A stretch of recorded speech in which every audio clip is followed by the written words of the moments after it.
Good afternoon, I'm Raylene Ramsey.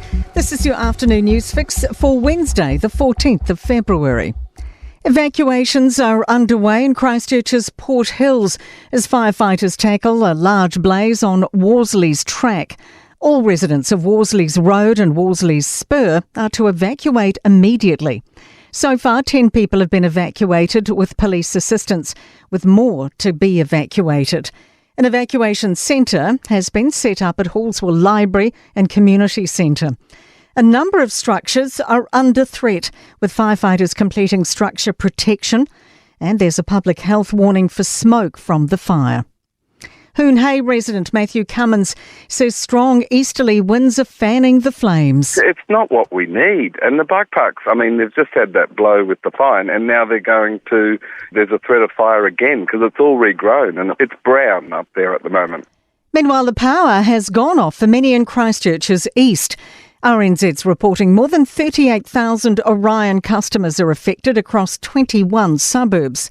Earlier this afternoon, people were seen streaming out of the Palm shopping centre in Shirley after the power went off. It could be out with the new and in with the old for the Inter-Islander.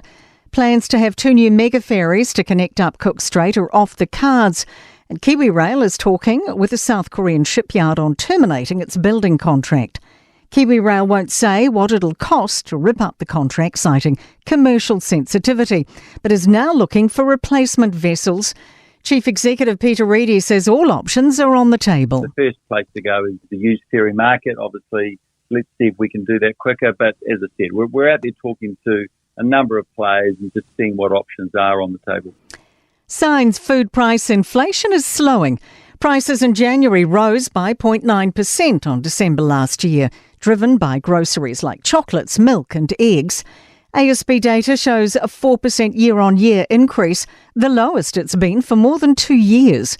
Senior economist Mark Smith says on a seasonally adjusted basis, food prices actually fell last month. What we're starting to see now is in the past we've seen falls in global food commodity prices, and this is now flowing through into the domestic retail level, which is certainly encouraging. The Deputy Prime Minister suggests the destruction from forestry slash during Cyclone Gabrielle was predictable. It's 1 year since the storm triggered massive flooding and landslips across many parts of the North Island. 11 people died, entire homes were virtually buried in silt, roads and bridges washed away and communities cut off. Winston Peters says the mountains of wood debris piled up against bridges should have never happened. Everybody in politics knew this some time back because there had been pre-warnings of it happening in more isolating cases. We all have to take responsibility for not getting in front of the slashes. In sport, Warriors coach Andrew Webster will take a gradual approach with Roger Tuivasa-Sheck, who'll start at centre in the pre-season match against the West Tigers in Christchurch on Sunday. Melbourne Rebels captain Rob Leota has been the centre of unwanted attention at Super Rugby Pacific's season launch in Auckland. The Rebels are in financially dire straits and their future beyond this year is not guaranteed. Shot putter Tom Walsh has recorded a best throw of 21.91 metres to win the Belgrade indoor meet in Serbia. I'm Raylene Ramsey. That is your latest news fix. We'll be back with the next update tomorrow morning from the Newstalk ZB newsroom.